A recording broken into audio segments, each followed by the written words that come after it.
नमस्कार, FM news देख रहे हैं आप। आपके साथ मैं हूं हर्ष त्यागी। आज बीजेपी संसदीय दल की बैठक हुई है और इस संसद सत्र की ये आखिरी संसदीय दल की बैठक थी। इस दौरान प्रधानमंत्री नरेंद्र मोदी, गृहमंत्री अमित शाह और बीजेपी अध्यक्ष जेपी नड्डा मौजूद रहे। इन तीनों नेताओं के अलावा पार्टी के सभी सांसद मौजूद रहे। इस दौरान बीजेपी ने आगे की रणनीति पर सांसदों से चर्चा की। प्रधानमंत्री नरेंद्र मोदी ने सभी सांसदों से अपने क्षेत्र में काम करने के लिए कहा। बीजेपी संसदीय दल की बैठक अंबेडकर इंटरनेशनल सेंटर में हुई। इससे पहले 29 मार्च को भी बीजेपी संसदीय दल की बैठक हुई थी। प्रधानमंत्री नरेंद्र मोदी ने बीजेपी संसदीय दल की बैठक को संबोधित किया। उन्होंने जल संरक्षण पर जोर दिया और कहा कि सांसद अपने इलाकों में जलाशयों की प्रगति का काम करें। उन्होंने सांसदों से कहा कि वो अगले 15 दिनों तक अपने अपने इलाकों में रहें, अपने यहां के तालाब और वाटर बॉडीज को संवारने का काम करें। पीएम मोदी ने कहा कि कल 6 अप्रैल को पार्टी का स्थापना दिवस है, लिहाजा जो पार्टी की नीतियां हैं उन्हें सांसद अपने इलाकों में पहुंचाएं, जनता के हित में चलाए गए सरकार के कार्यक्रमों की भी जानकारियां दें।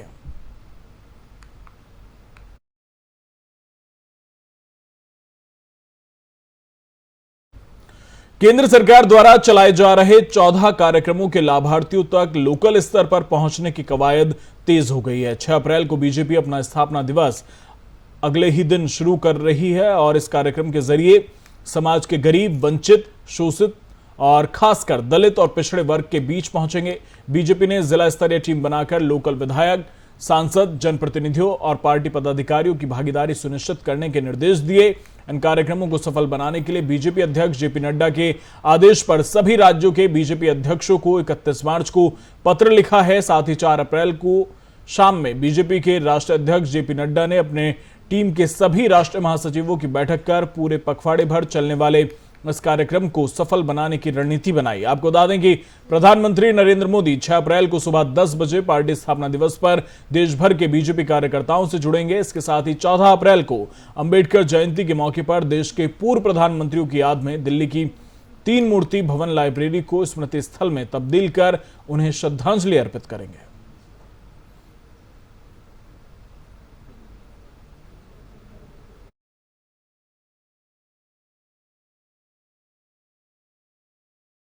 कांग्रेस संसदीय दल की अध्यक्ष सोनिया गांधी ने आज संसद में एक बैठक की अध्यक्षता की और इस बैठक में सोनिया गांधी ने महंगाई को लेकर मोदी सरकार पर हमला बोला। साथ ही सोनिया गांधी ने भी कहा कि जो सुझाव मिले हैं उन पर काम कर रहे हैं। कांग्रेस पार्टी में परिवर्तन पर सोनिया गांधी ने कहा कि पार्टी में एकता सर्वोपरि है और मैं इसे सुनिश्चित करने के लिए हर कदम उठाने को तैयार हूं। कांग्रेस में परिवर्तन न सिर्फ पार्टी के लिए बल्कि देश के लोकतंत्र और समाज के लिए आवश्यक है। सोनिया गांधी ने कहा कि मुझे मालूम है कि हालिया चुनाव में हार से आप सब कितने दुखी हैं।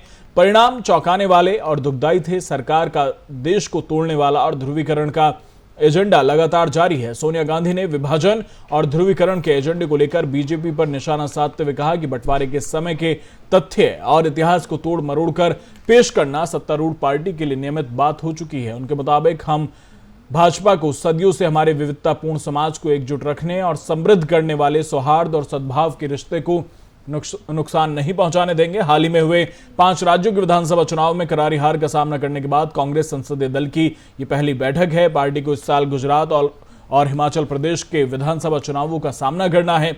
उधर कांग्रेस इन दिनों अंदरूनी नोकझोंक का सामना कर रही है। एक तरफ मध्य प्रदेश के पूर्व प्रदेश अध्यक्ष अरुण यादव नाराज हैं तो दूसरी तरफ छत्तीसगढ़ और राजस्थान का मसला भी अभी हल नहीं हुआ है।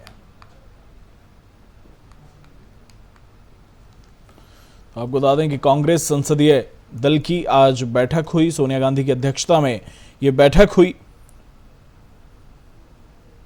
और सोनिया गांधी ने इस दौरान कहा कि संगठन में एकता जरूरी है और कांग्रेस के लिए आगे की राह अब कहीं और ज्यादा चुनौतीपूर्ण है।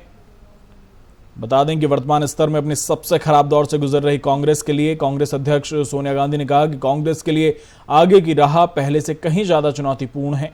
हमारे लचीलेपन की भावना की एक कड़ी परीक्षा है। आपको बता दें कि कांग्रेस अध्यक्ष सोनिया गांधी ने संसद भवन में कांग्रेस संसदीय दल की बैठक को संबोधित करते हुए कहा कि कांग्रेस के लिए आगे की राह पहले से कहीं ज्यादा चुनौतीपूर्ण होने वाली है।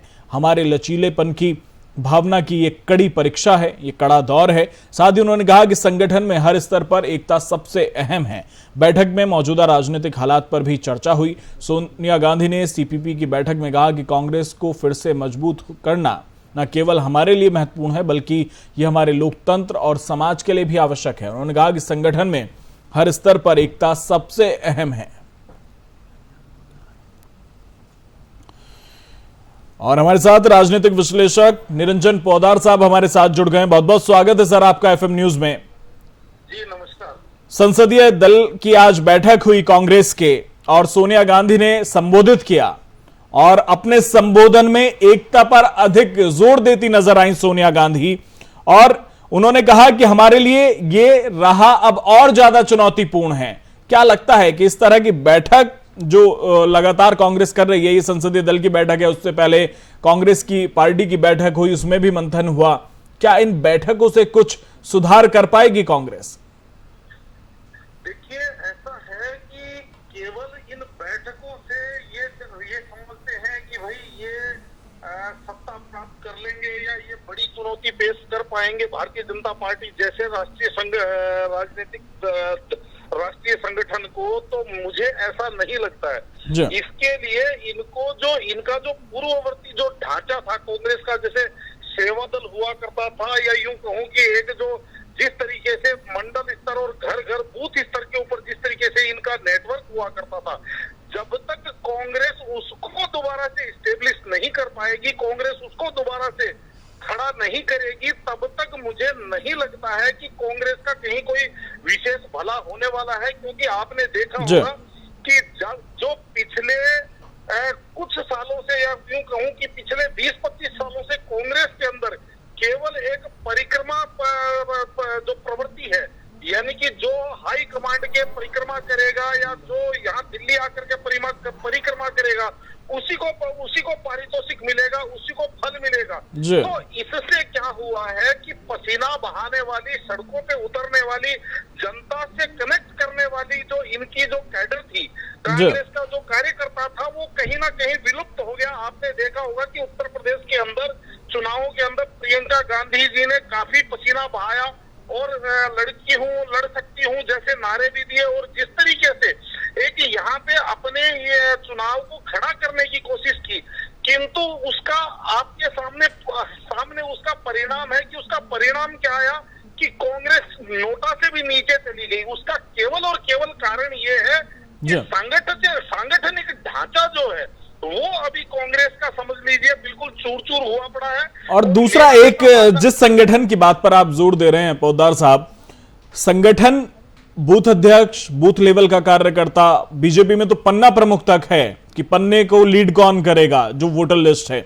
सवाल ये है कि जो इनका संगठन है जिसका जिक्र आप भी बार बार कर रहे हैं, उस संगठन के साथ जुड़ने को लोग तैयार नहीं है। वजह है कि कांग्रेस की जो अंतरकलह है, कांग्रेस में जिस तरह की गुटबाजी है, और कांग्रेस में जो सिर्फ एक ही परिवार के पास नेतृत्व है, उसकी वजह से लोगों ने अब मान लिया है कि कांग्रेस का उद्धार नहीं होने वाला। और आप चाहें तो भी आपके साथ कार्यकर्ता जुड़ने को तैयार नहीं है, क्योंकि चुनाव से पहले ही वो ये मान लेता है कि कांग्रेस का कुछ नहीं होने वाला।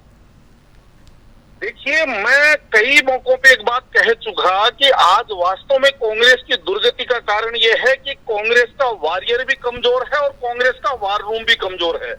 और जो आप अभी बात कर रहे थे, इसी चीज के अंदर मैं एक चीज और जोड़ना चाहूंगा कि कांग्रेस को सबसे पहले अपनी नीति और अपनी नीयत को स्पष्ट करना पड़ेगा जनता के सामने। कभी कांग्रेस जो है सिर्फ हिंदुत्व की बात करती है, कभी कांग्रेस तुष्टीकरण की बात करने लग जाती है। मैं आपको एक छोटा सा एग्जांपल देता हूं, अभी ताजा तरीन। आप देखेंगे उत्तर प्रदेश के चुनावों के अंदर मौलाना तोकी रजा ने इतना ज्वलनशील बयान दिया कि मेरे लड़के अगर मेरे हाथ से निकल गए तो इस देश के बहुसंख्यक समाज को कहीं इस देश के अंदर सर छुपाने के लिए जगह नहीं मिलेगी।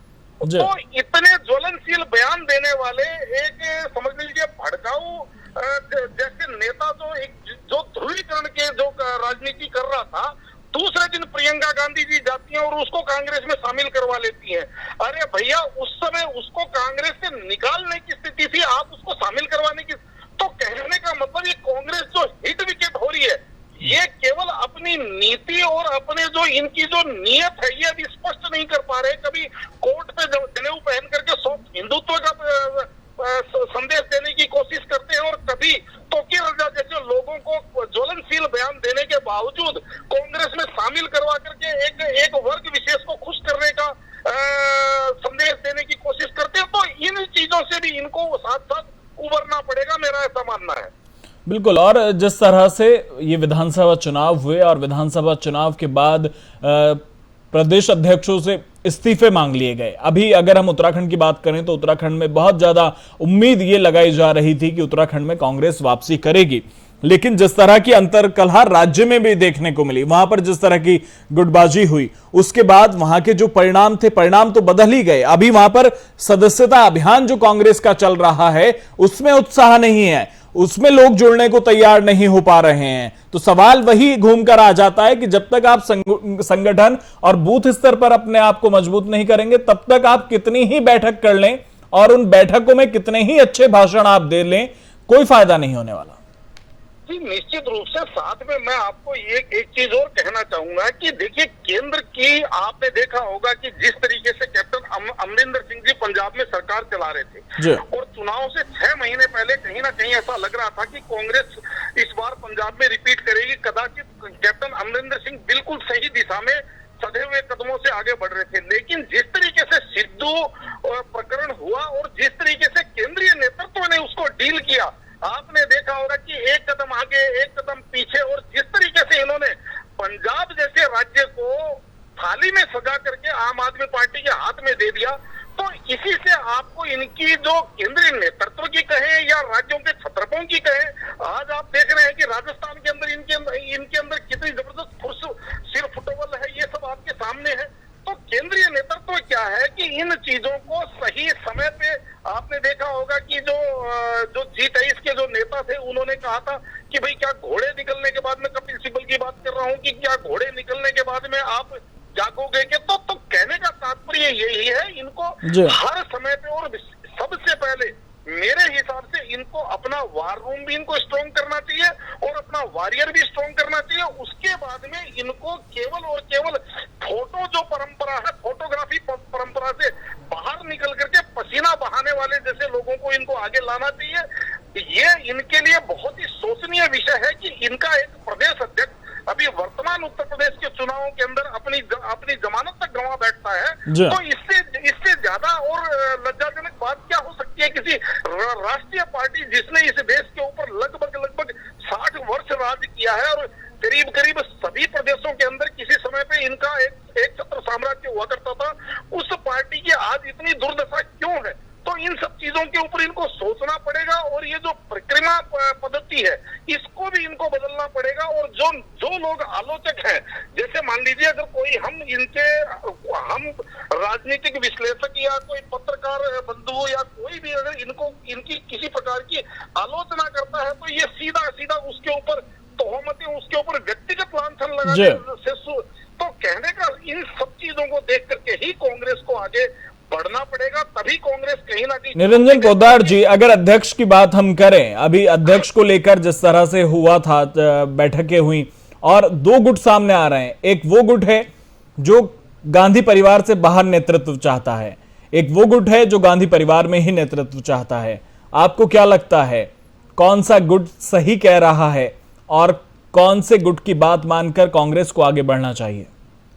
देखिए निश्चित रूप से लोकतंत्र का, अगर हम एक लोकतांत्रिक पद्धति की बात करें, एक लोकतंत्र के तकाजे की बात करें, तो निश्चित रूप से एक स्वस्थ प्रतिस्पर्धा के हिसाब से चुनाव होना चाहिए। चाहे वो गांधी परिवार के अंदर का व्यक्ति चाहे अध्यक्ष बने, चाहे किसी गांधी परिवार के बाहर का व्यक्ति अध्यक्ष बनना चाहिए, केवल और केवल कांग्रेस संगठन का व्यक्ति। मेरा ऐसा मानना है जिसके अंदर योग्यता हो, सबको साथ लेकर चलने की क्षमता हो और जनता को कनेक्ट करने की और दशा और दिशा दोनों तय करके और लोगों को एक मार्ग दिखा, एक नेतृत्व करने की जिसमें क्षमता हो, चाहे वो गांधी परिवार से हो या वो किसी और परिवार से। लेकिन इसके अंदर एक विशेष जो बात है जो मुझे दिखाई देती है वो केवल और केवल ये है कि कांग्रेस ने जिस तरीके से इंदिरा गांधी जी के बाद में जिस तरीके से एक संस्कृति पैदा कर दी, इन्होंने क्या है कि बेंच स्ट्रेंथ इन्होंने तैयार नहीं करी, दूसरी पंक्ति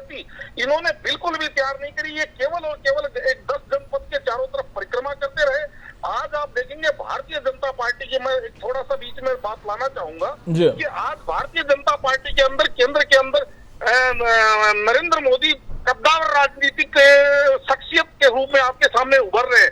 साथ ही साथ इन्होंने राष्ट्रीय अध्यक्ष के रूप में जेपी नड्डा और अपना जो भावी पीएम के रूप में आज ये समझ लीजिए बेंच स्ट्रेंथ के रूप में ये योगी आदित्यनाथ को ये लोगों के सामने धीरे धीरे प्रोजेक्ट करना चालू कर दिया। तो निश्चित रूप से कांग्रेस को भी इन्हीं सब चीजों के ऊपर, इन्हीं सब विषयों के ऊपर सोच करके अपने आप की जो रणनीति और वो बनाएंगे।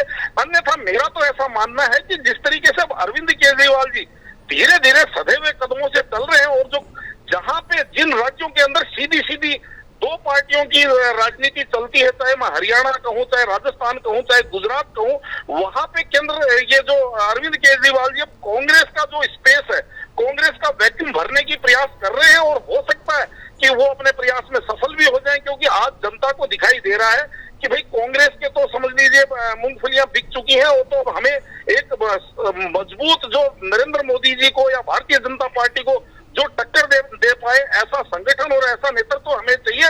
तो कांग्रेस को इन सब चीजों के ऊपर सोचना चाहिए, नहीं तो मेरे हिसाब से कांग्रेस जो है वो कल की बात हो जाएगी। चलिए, बहुत बहुत शुक्रिया निरंजन पोद्दार जी आपका तमाम बातचीत के लिए। धन्यवाद धन्यवाद।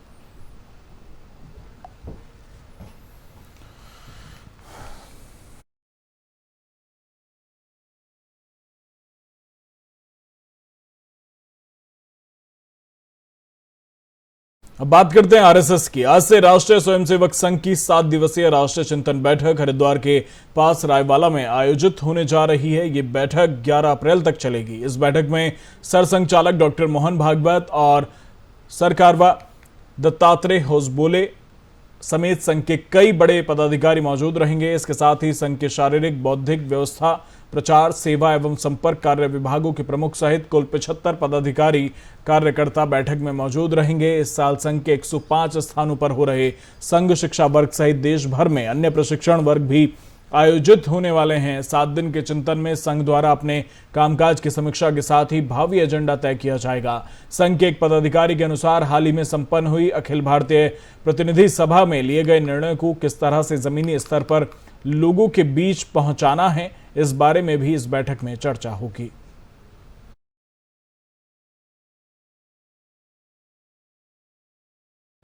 और गोरखपुर मंदिर में हुए हमले की जांच में कई खुलासे हुए हैं। डॉक्टरों ने बताया कि आरोपी अब्बासी मुर्तजा मानसिक रूप से विक्षिप्त नहीं है, वो गुमराह करने की कोशिश कर रहा है। और इस बीच यूपी एटीएस की टीम अब्बासी मुर्तजा के बैकग्राउंड का पता करने के लिए मुंबई पहुंच गई है। यूपी एटीएस की टीम जांच के लिए आईआईटी बॉम्बे भी जा सकती है। जांच में पता चला है कि आरोपी अब्बासी मुर्तजा 2 लोगों के साथ गोरखपुर मंदिर पहुंचा था। घटना के वक्त उसके साथ ही उसे वहां छोड़कर फरार हो गए थे।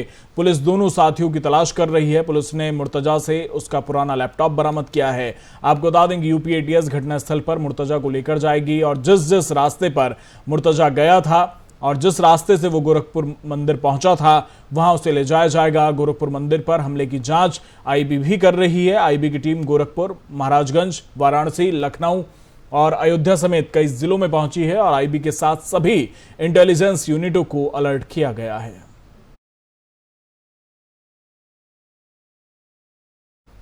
समाजवादी पार्टी के राष्ट्रीय अध्यक्ष और उत्तर प्रदेश के पूर्व मुख्यमंत्री अखिलेश यादव ने बीजेपी पर तीखा हमला बोला। बीजेपी पर आरोप लगाते हुए अखिलेश यादव ने कहा कि बीजेपी के शासन में थाने, तहसील, कलेक्ट्रेट भ्रष्टाचार के अड्डे बना दिए गए। सपा मुख्यालय से जारी एक बयान में सपा प्रमुख अखिलेश यादव ने कहा कि बीजेपी सरकार की जीरो टॉलरेंस नीति महज दिखावा है। उन्होंने आरोप लगाया कि सत्ता के संरक्षण में प्रशासन निर्दोषों, गरीबों का उत्पीड़न करने में लग गया है और किसानों पर बुलडोजर चल रहा है। अखिलेश यादव ने आरोप लगाया कि झूठ के सहारे अभी से उपलब्धियां गिनाई जा रही हैं। उन्होंने कहा कि बीजेपी राज में दावों का फरेबी ताजमहल गढ़ने का कोई हिसाब नहीं है। सपा नेता ने कहा कि उत्तर प्रदेश में बीजेपी की पिछली सरकार में 5 लाख नौकरियां दिए जाने का दावा किया गया था, जिसके आंकड़े आज तक सार्वजनिक नहीं किए गए कि किसको कहां नौकरी मिली। उन्होंने कहा कि अब बीजेपी सरकार 100 दिन में 10,000 नौकरियां देने का वादा कर रही है, जबकि इनकी करनी और कथनी को सभी ने देखा है। अखिलेश यादव ने दावा किया कि बीजेपी सरकार की नई घोषणाएं महज झांसा हैं और युवाओं की नौकरी रोजगार के प्रति बीजेपी सरकार पूरी तरह संवेदनहीन है। उन्होंने कहा कि बेरोजगारी के कारण नौजवान आत्महत्या करने को मजबूर है।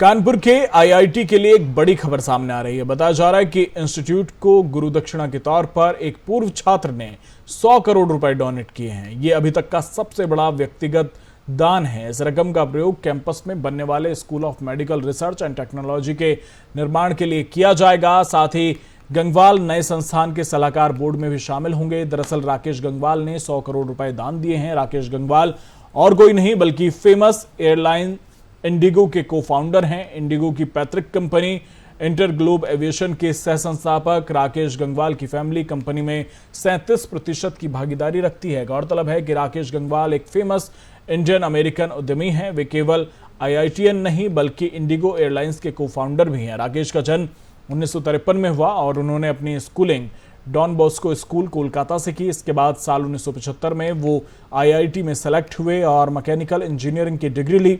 फिर पेंसिल्वेनिया यूनिवर्सिटी के वॉर्टन स्कूल से अपनी एमबीए की पढ़ाई पूरी की। साल 1980 में ही उन्होंने एयरलाइंस की इंडस्ट्री में एक नए दौर की शुरुआत की। गंगवाल ने साल 1998 में और 98 से 2001 में यूएस एयरवेज ग्रुप में सेवाएं दी। फिर साल 2003 से 2007 तक वर्ल्ड स्पेन टेक्नोलॉजी के अध्यक्ष और मुख्य कार्य अधिकारी की जिम्मेदारी भी गंगवाल ने संभाली।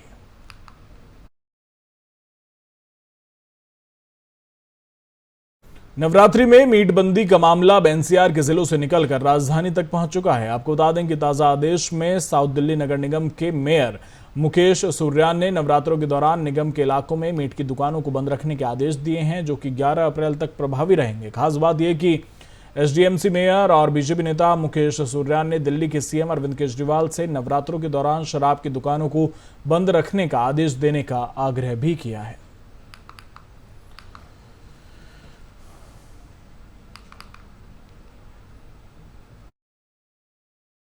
की भावनाएं थी, लोगों का विचार था कि ड्यूरिंग नवरात्रा जब हम अपने घरों में लहसुन प्याज भी नहीं खाते उसको भी बैन कर देते हैं और 99% दिल्ली में लहसुन प्याज यूज नहीं होता है नवरात्रों के दौरान। ये पाक महीना है, इसमें लोग रमजान भी है, इसमें नवरात्रे भी है, माँ दुर्गा के रूप भी हैं। तो हमने ये फैसला लिया है कि जब हम लहसुन प्याज नहीं खाते तो नवरात्रों के दौरान में दिल्ली के अंदर हमारी साउथ एमसीडी में कोई भी मीट शॉप पे काम नहीं होगा, कोई मीट शॉप नहीं खुलेगी। सर कब ये निर्देश ये आज ही सर ये निर्देश ये जो ऑर्डर है कब से लागू हो जाएगा सर? ये आज ही मैंने लेटर इशू किया है और आज ही मैंने इसकी एडवाइजरी दी है। तो ये कल से हम इसको इम्प्लीमेंट करेंगे और जो नहीं हमारे ऑर्डर को फॉलो करेगा उसको हम फाइन भी करेंगे। और आगे से मैं इस पॉलिसी में भी अमेंडमेंट हम लेकर आ रहे हैं। जब भी कोई नया लाइसेंस हमसे लिया जाएगा या कोई नया लाइसेंस के अप्लाई करेगा, इवन पुराने लाइसेंस में भी हम ये कंडीशन के साथ में करेंगे, ड्यूरिंग नवरात्रा आपको दुकान मीट शॉप चिकन की दुकानें बंद रखनी पड़ेगी। उस दौरान आप कोई चिकन और मटन नहीं बेचेंगे। तो लाइसेंस की पॉलिसी में भी इसको इम्प्लीमेंट करेंगे हम। तो कल से ये लागू हो जाएगा? बिल्कुल, ऑब्वियसली इसको पूर्ण रूप से लागू करेंगे।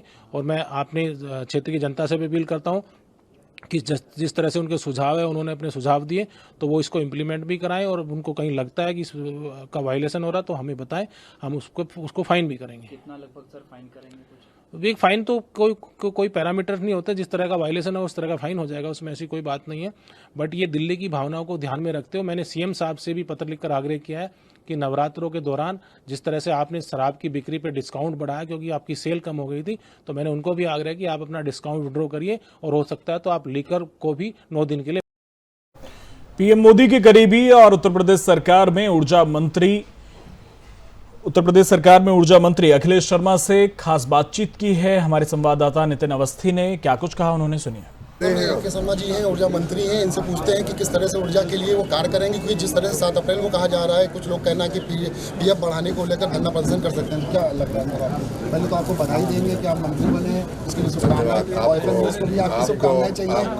आप सबको बहुत बहुत धन्यवाद। ऊर्जा विभाग से जुड़े हुए तमाम अधिकारी और कर्मचारी और उनके संगठनों का मैं धन्यवाद करता हूँ कि उन्होंने हमारे प्राथमिक दिनों में बहुत हमको सहयोग किया है। आगे भी उनका सहयोग मिलता रहेगा। हम एक परिवार के व्यक्ति हैं, हमारे सभी कर्मचारी हमारे परिवार के, हमारे हाथ और पैर हैं, हमारे परिवार के अंग हैं। उनको कोई भी असुविधा नहीं होनी चाहिए, ये मेरा दृढ़ निश्चय है। उनकी अगर जो भावनाएं हैं उनको हम मिल बैठ करके हम बात करें। जिन्होंने कहा कि उनके लिए मैं सभी काम करूंगा जो करने लायक होंगे। कैमरा पर्सन राजा के मैं नितिन अवस्थी, एफएम न्यूज़ लखनऊ। फिलहाल मेरे साथ इतना ही, बने रहिए एफएम न्यूज़ के साथ। नमस्कार।